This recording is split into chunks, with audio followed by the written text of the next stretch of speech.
तो unit vector क्या है, समझ लो बेटा। A vector whose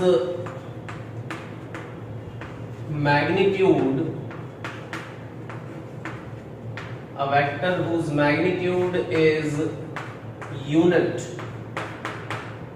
or unit means 1, and it represents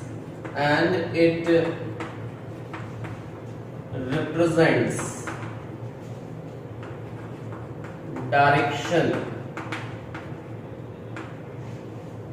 A vector whose magnitude is unit or 1 and it represents the direction of particular vector quantity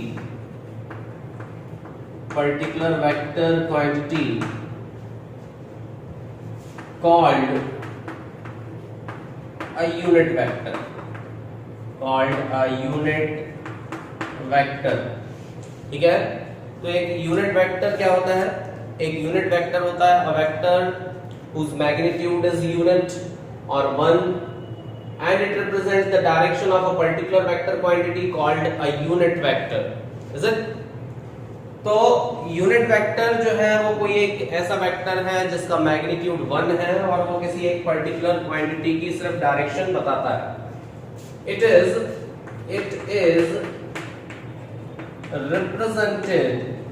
represented by cap sign means जैसे अगर हमने लिखा a और उसके ऊपर cap लगा दिया तो this is the unit vector, ठीक है ना। कैप साइन से रिप्रेजेंट किया जाता है। To represent x y z axis respectively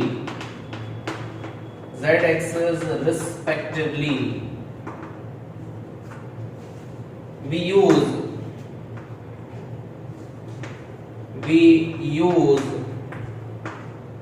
I cap, J cap, K cap। हम क्या यूज करते हैं उसके लिए, I cap, J cap, K cap। We use I cap, J cap to represent x, y, z axis। यहाँ पर लिख लीजिएगा, to represent x, y, z axis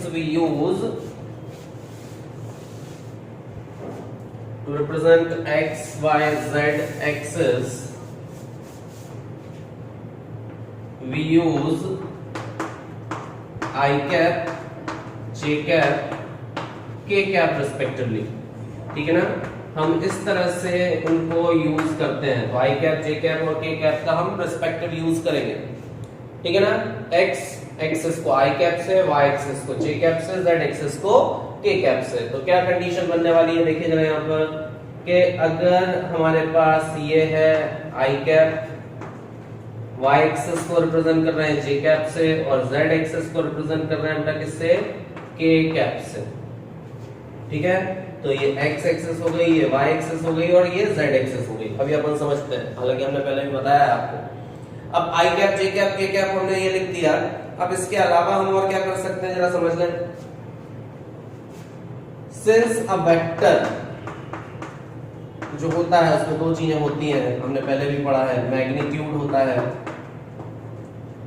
और साथ में उसकी क्या होती है, डायरेक्शन होती है। दो चीजें होती हैं वेक्टर में, मैग्नीट्यूड होता है और क्या होता है, डायरेक्शन होती है। वेक्टर को किससे डिनोट करते हैं, ए वेक्टर से, वेक्टर साइन लगाकर। मैग्नीट्यूड को किससे डिनोट करते हैं, मॉड्यूलस साइन लगाकर। और डायरेक्शन किससे रिप्रेजेंट कर रहे हैं, यूनिट वेक्टर से। और यूनिट वेक्टर को कैसे लिखा जाता है, कैप साइन से, ठीक है। तो अगर हम कैप साइन लिख रहे हैं ए कैप, तो A cap is what, it is equal to vector upon its magnitude. क्या होगा, वेक्टर अपॉन मैग्नीट्यूड। तो ये हमारे पास क्या आ जाएगा, एक यूनिट वेक्टर की वैल्यू निकल आएगी। लिख लीजिए, क्या लिख सकते हैं इसमें हम वेक्टर में, और क्या किस तरह से एग्जांपल हम लिख सकते हैं, देखिए जरा यूनिट वेक्टर के। तो हमने लिखा a person is moving along x axis with velocity 5 metre per second. ठीक है, किस स्पीड से चल रहा है? 5 मीटर पर सेकेंड की वेलोसिटी से चल रहा है। then its vector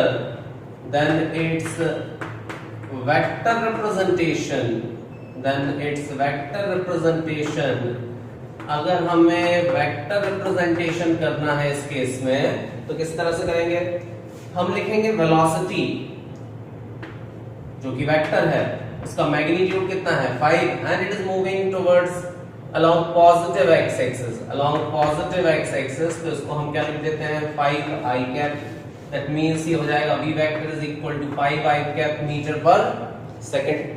ठीक, और एग्जांपल हम इसका यूज कर सकते हैं यूनिट वेक्टर का, किस तरह से यूज करें? ठीक है, the position of object in a plane from origin is given by 3, 4। किससे दिया जाता है? 3, 4 ये मीटर में है। ठीक, then represent its position vector, its position vector. अब पोजीशन वेक्टर अपन ने कल पढ़ा था लास्ट क्लास में। तो पोजीशन वेक्टर क्या हो सकता है? इसका रिप्रेजेंटेशन अगर अपन पोजीशन वेक्टर का करें तो पोजीशन वेक्टर को हम डिनोट कर रहे हैं r से, and it is equal to 3 x axis पर है तो क्या लिखेंगे? 3 i कैप। y एक्सिस पर कितना है? 4 तो क्या लिखेंगे? 3 i cap plus 4 j cap. तो ये इसका पोजीशन वेक्टर हो गया। और अगर आप x y एक्सिस में पोजीशन वेक्टर अगर आप बनाते हो तो ये पोजीशन वेक्टर होगा, मतलब x एक्सिस से कितना है? ये 3 पर है, y एक्सिस से कितना है? ये 4 पर है, तो ये इसकी पोजीशन है 3, 4। और ये वाला जो वेक्टर हो गया ये क्या हो गया? Position vector. Now if you want to calculate the magnitude of this vector, अगर हम इस वेक्टर का मैग्नीट्यूड कैलकुलेट करें तो मैग्नीट्यूड कैसे कैलकुलेट होगा? ये होगा मॉड साइन लगाएंगे और मैग्नीट्यूड निकालेंगे under root of a square plus b square. कैसे? ये वाली साइड कितनी है? 3, ये कितनी है? 4। तो अगर अपन इसमें लगाएंगे 3 स्क्वायर प्लस 4 स्क्वायर तो magnitude of this vector becomes 5। और अगर मीटर में है तो 5 मीटर इसका ये आंसर होगा। लिखिए, लिखना बेटा डिस्प्लेसमेंट वेक्टर।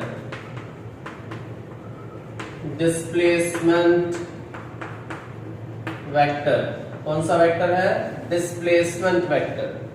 तो डिस्प्लेसमेंट वेक्टर क्या होता है? डिस्प्लेसमेंट वेक्टर मतलब अगर हमें कहीं पर दो पोजीशन वेक्टर का अगर डिफरेंस दिया हुआ है, कहीं पर भी अगर दो पोजीशन वेक्टर का हमें डिफरेंस दिया हुआ है तो उन दोनों के पोजीशन वेक्टर के बीच का जो डिफरेंस है वो असल में डिस्प्लेसमेंट वेक्टर है। ठीक है ना? उन दो पोजीशन वेक्टर के बीच का जो डिफरेंस है वो डिस्प्लेसमेंट वेक्टर कहलाता है। ठीक है ना? तो लिखेंगे displacement vector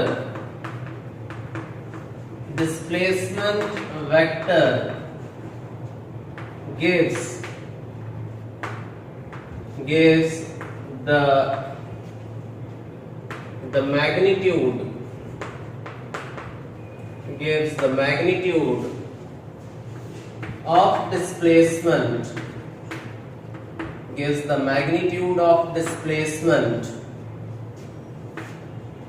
and direction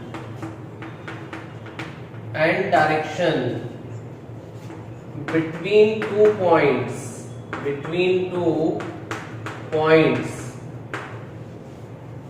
in a definite interval interval of time, in a definite interval of time, means displacement vector gives the magnitude and displacement, magnitude of displacement and direction between two points in a definite interval of time। कहने का मतलब क्या होगा, देखो जरा, हमारे पास अगर x y axis के बीच में अगर कहीं पर कोई एक पोजीशन वेक्टर दिया हो तो क्या कंडीशन होगी, देखिए ये एक पोजीशन है,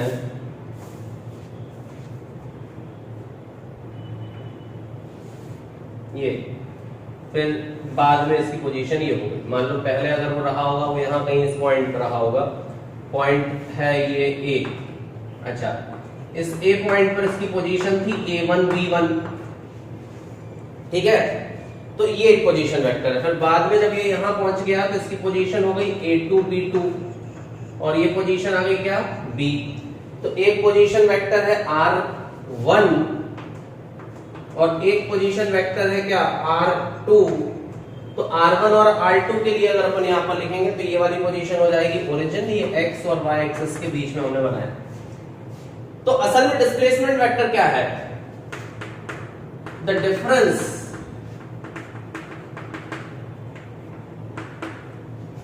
of two position vector, the difference in the magnitude of difference, ठीक है, the difference in two position vector, दो पोजीशन वेक्टर दिए हो और इनका डिफरेंस अगर हम निकालें, the difference in two position vector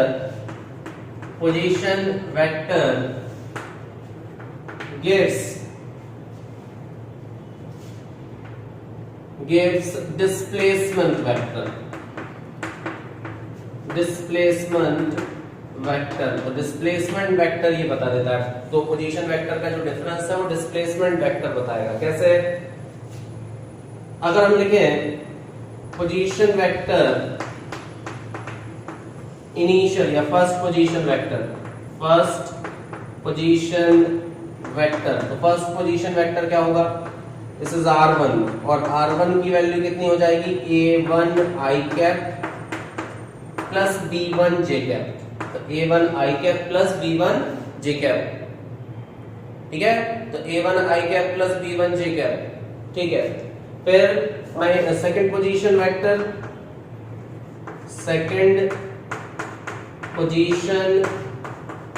vector अगर हमने लिखा तो सेकंड पोजीशन वेक्टर कितना हो जाएगा बेटा, R2 vector is equal to A2 I cap plus B2 J cap. तो A2 I cap plus B2 J cap ये क्या आ जाएगा, सेकंड पोजीशन वेक्टर आ जाएगा। क्लियर है, तो second position vector A2 I cap plus B2 J cap. फिर अगर हम लिखेंगे तो अब क्या लिखेंगे, therefore displacement वेक्टर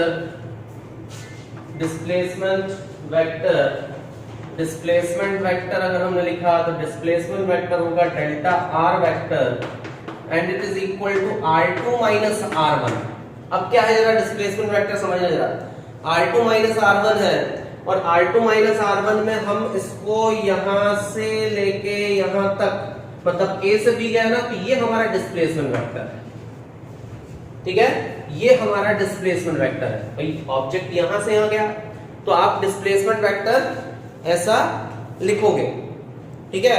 तो डिस्प्लेसमेंट वेक्टर अब क्या हो गया, यहां पर हमें लिखना चाहिए डेल्टा R वेक्टर और अब क्या लिखेंगे R2 वेक्टर मतलब A2 I cap plus B2 J cap minus sign लगा के क्या कर देंगे A1 I cap plus B1 J cap.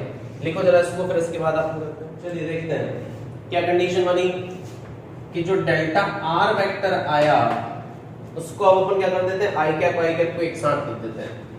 तो ये क्या हो जाएगा A2 minus A1 I cap plus B2 minus B1 J cap. कितना होगा A2 minus A1 I cap plus B2 minus B1 J cap. अब a2 minus a1 I cap plus b2 minus b1 J cap, तो क्या condition बनने वाली है? ये हमारे पास अब क्या आ गया, ये हमारे पास डिस्प्लेसमेंट वेक्टर आ गया। अब लेकिन आपको सबसे अच्छी बात बताएं इस पूरे फॉर्मूले की, कि जब हमारे पास डिस्प्लेसमेंट वेक्टर आ गया, अब अपन को इस वेक्टर का मैग्नीट्यूड निकालना है। अब आपको अगर ये पता पड़ गया और अगर आपको अब इस वेक्टर का मैग्नीट्यूड निकालना है, therefore magnitude of displacement vector कैसे निकालेंगे? Magnitude of displacement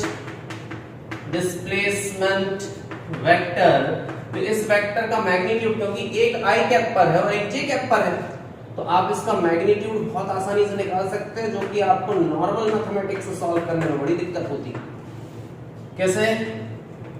a2 minus a1 का whole square plus b2 minus b1 का होल स्क्वायर, क्योंकि कैसे करते थे, एक x स्क्वायर का स्क्वायर प्लस y का स्क्वायर, ऐसे किया था ना, a square plus b square. अपन ने जब डिस्प्लेसमेंट पोजीशन वेक्टर जब अपन ने निकाला था, तो पोजीशन वेक्टर निकालने के लिए अगर आप इस तरह से करोगे तो बहुत आसानी से निकल जाएगा। नहीं तो आप खुद सोचो कि अगर हमें किसी एक ऑब्जेक्ट की पोजीशन दी है, एक यहां दी है और दूसरी यहां दी है, और वो कह रहा है पहले यहां था, अब यहां से यहां चला गया, बताओ कितना गया? तो फिर आप क्या करोगे कि चलो फिर अब मेरे को अगर ये इसकी लेंथ निकालनी है, तो फिर ओरिजिन से इसकी कितनी डिस्टेंस हुई, फिर इसमें मैं एक राइट एंगल ट्रायंगल बनाने की कोशिश करता हूं, फिर इसमें कितनी हुई, फिर इससे एक राइट एंगल निकालता हूं, फिर इसका एंगल निकाल के फिर जाके इसकी पोजीशन निकालूंगा।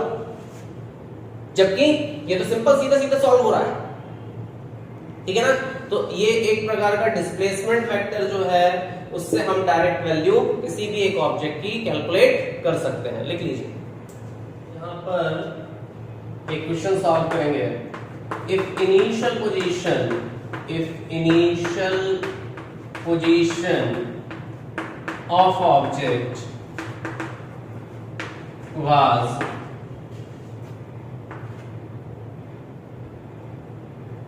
1 minus 7 and final position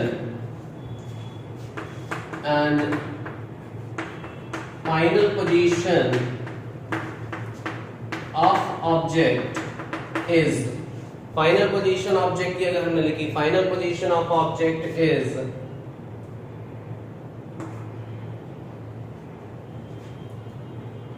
final position of object is 3 5 minus 5 comma 3, then find displacement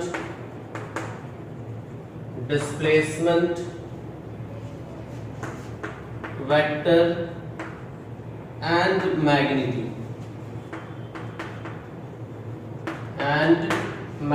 इसका डिस्प्लेसमेंट वेक्टर निकालना है और क्या निकालना है, इसका मैग्नीट्यूड निकालना है। Then find displacement vector and magnitude. तो डिस्प्लेसमेंट वेक्टर और मैग्नीट्यूड हमें इसमें कैलकुलेट करना है। तो क्या होगा बेटा displacement vector?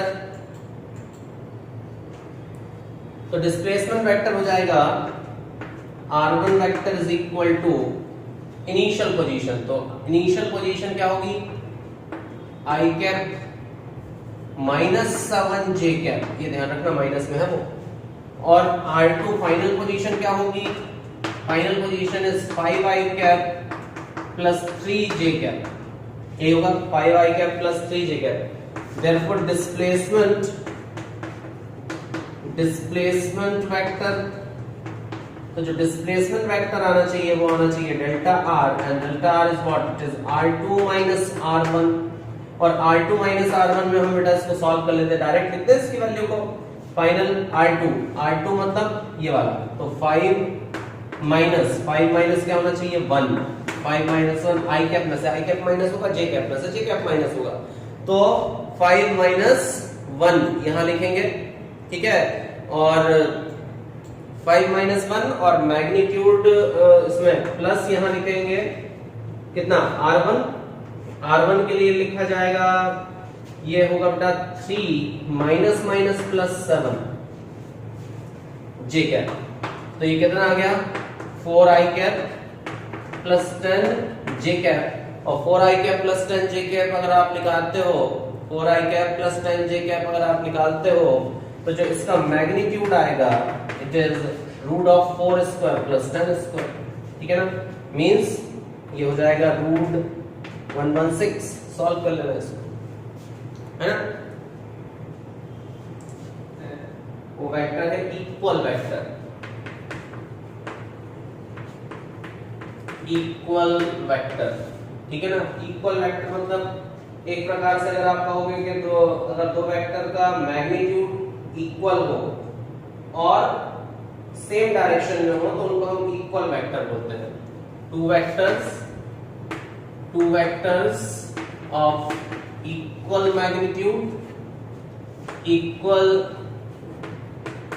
Magnitude and are in same direction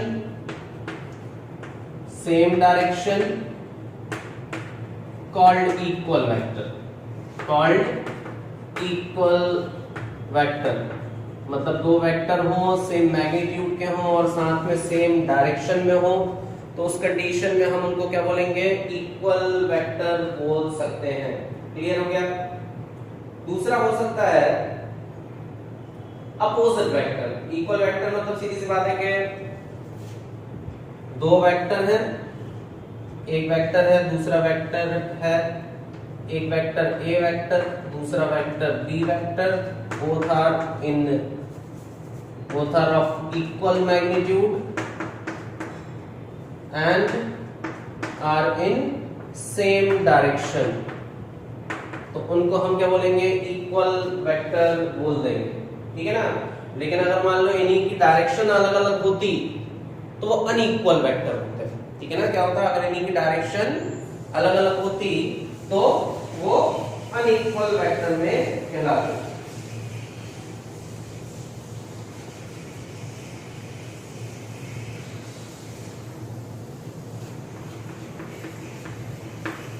negative और opposite vector,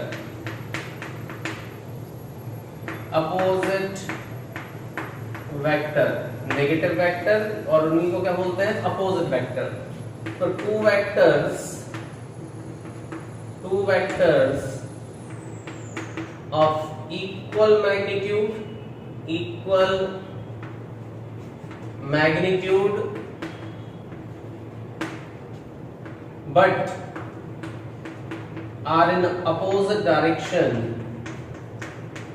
are in opposite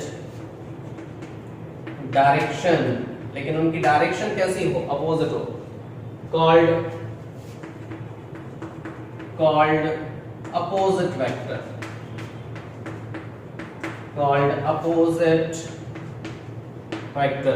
तो दो वेक्टर हैं जिनका हम कह सकते हैं कि मैग्नीट्यूड सेम है, लेकिन if they are having opposite direction, ये वेक्टर ए हो गया, ये वेक्टर बी हो गया, एक वेक्टर ए है और दूसरा वेक्टर कैसा है, हाँ, इक्वल वेक्टर्स पैरेलल वेक्टर भी हैं एक दूसरे के, ठीक है। तो मैग्नीट्यूड वाइज दोनों इक्वल हैं but their directions are different, एक दूसरे के अपोजिट है, तो उसको हम नेगेटिव वेक्टर या अपोजिट वेक्टर भी बोल सकते हैं।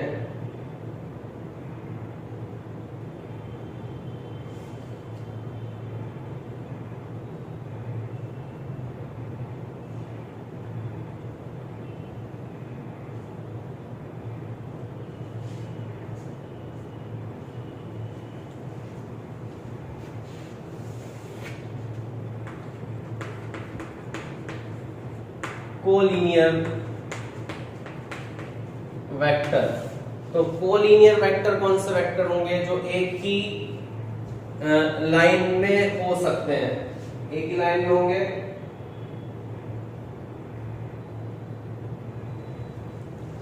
ये नाम है इनके अलग अलग, ठीक है ना। Collinear vector are along the same line or a straight line are collinear, ठीक है। मतलब दो वेक्टर अगर सेम लाइन में है तो ऐसे वेक्टर को कोलिनियर वेक्टर बोला जा सकता है, ठीक है ना। तो हर्षित कैसा बोल रहा हूं, कैसा एक्सेप्शन?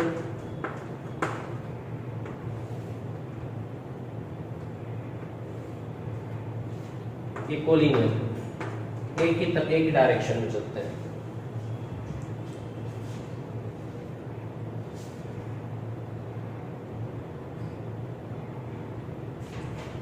भाई सीधी सी बात है, कोलिनियर मतलब एक ही लाइन में, कोप्लेनर एक ही प्लेन में। तो ये जस्ट एक, अगर हम कहीं प्रोनाउंसिएशन करें कि यार वो दो वेक्टर अपोजिट वेक्टर है, तो आपको समझ में आना चाहिए अपोजिट वेक्टर का मतलब क्या है। हमने बोला दो कोलिनियर, क्वेश्चन में लिखा के आता है कि कोलिनियर वेक्टर्स है, तो collinear vectors if there are two collinear vector, if there are two coplanar vector, तो आप क्लियर तो हो कि कौन सा वेक्टर है, ठीक है। तो इसलिए हमने उसको बनाया, लिख लीजिए। तो वेक्टर सिर्फ एक एरो है। अगर हम बोलते हैं कि एक वेक्टर ऐसा है और उसी को रेफरेंस मान के दूसरा वेक्टर अगर हम ऐसा बनाते हैं तो वो नेगेटिव होता है। तो उसकी एक्सिस से मतलब नहीं है। एक वेक्टर अगर हमने लिखा एक वेक्टर माइनस में है, दैट मींस वो अपोजिट डायरेक्शन में है। नेगेटिव का मतलब ये है कि वो डायरेक्शन कैसी है, उसकी अपोजिट है। वेक्टर में ध्यान रखिएगा, वेक्टर में डायरेक्शन बताई जाती है। अब नेगेटिव है तो फिर सीधी सी बात है, पहले वाली कोई पॉजिटिव होगी, तो पॉजिटिव के रिस्पेक्ट में दूसरी की डायरेक्शन उसके अपोजिट है, ठीक है। तो नेगेटिव का मतलब सिर्फ और सिर्फ यहां पर होता है कि उसकी डायरेक्शन कैसी है, अपोजिट है। क्लियर है? Axial vector,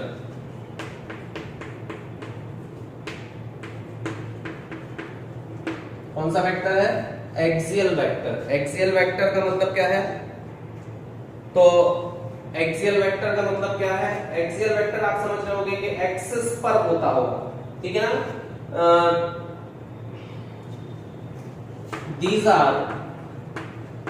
these vectors are along the axis of any rotational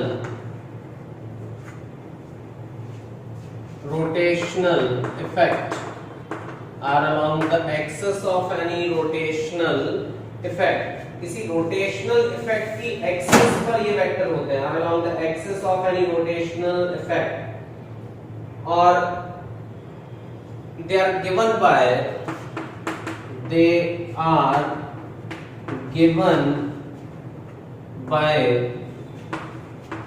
right hand screw rule. आप लोग जानते हो इसको, क्या मतलब है राइट हैंड स्क्रू रूल? आप इस चीज को अच्छे से समझ सकते हो कि अगर हमारे पास सपोज एक कोई स्क्रू हो और उस स्क्रू को हम किसी एक डेफिनेट डायरेक्शन में घुमा दें, मान लो हम उसको ऐसे घुमाना शुरू करते हैं, तो क्या होता होगा, ये ऐसे ऐसे घूमेगा, लेकिन आप देखो गोल ऐसा घूम रहा है लेकिन जा इधर रहा है। अगर इसको उल्टा घुमाते हैं तो ये वापस आ रहा होता है, ऐसे होता है ना राइट हैंड स्क्रू रूल। अगर अपन ने ऐसे घुमाया तो मतलब जब हम इसको घुमाते हैं तो इसकी एक फिक्स डायरेक्शन होती है, उस समय चलने की इसकी एक डायरेक्शन होती है। ये रोटेशन ऐसा है, ये एक्सिस के अबाउट चल रहा है, रोटेशन ऐसा है, ये नीचे की तरफ जा रहा है। तो कहने का मतलब ये है कि बेटा फिजिक्स में ऐसी भी कई क्वांटिटी मिलेंगी, जैसे टॉर्क है, एंगुलर स्पीड है, एंगुलर एक्सेलरेशन है, तो उनमें हमें एक एक्सियल वेक्टर की जरूरत पड़ेगी। तो एक्सियल वेक्टर कहने से मतलब ये हुआ कि अगर हमारे पास यहाँ पर सपोज एक हमने कंडीशन अज्यूम की और इसमें हम क्या कर रहे हैं कि एक पर्टिकुलर डायरेक्शन में हम रोटेट कराते हैं, ठीक है। अब एक पर्टिकुलर डायरेक्शन में हमने रोटेशन कराया, सपोज अगर हमने ऐसा रोटेशन कराया तो ये डायरेक्शन ऐसी बनी। तो अगर हम ऐसा रोटेशन करा रहे हैं तो एक्सिस की डायरेक्शन ये होगी। एक प्रकार का प्रोडक्ट पढ़ेंगे उसमें इस तरह से निकलेगा, मतलब दो एक्सिस पर चल रही थी, मतलब हमने ऐसे घुमा रहे हैं तो ये एक वेक्टर इस तरफ जा रहा है। और अगर इसका अपोजिट घुमा दे तो वही वेक्टर कहां चला जाएगा, इसकी अपोजिट डायरेक्शन में चला जाएगा।